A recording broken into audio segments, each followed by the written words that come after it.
One of the best thing in your video is color grading. Today I will show you 10 amazing LUTs to use in your video. For free, it will make your video look more cinematic than ever. Let me show before color grading and after color grading, let's put in my video.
Go to Geometry, Color, and Creative, and choose LUT you want.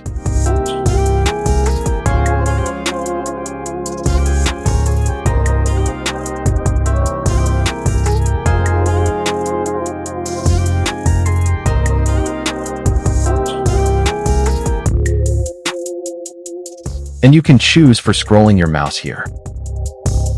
When you see the video not looking good, you can adjust here. Thanks for watching, and see you in the next one.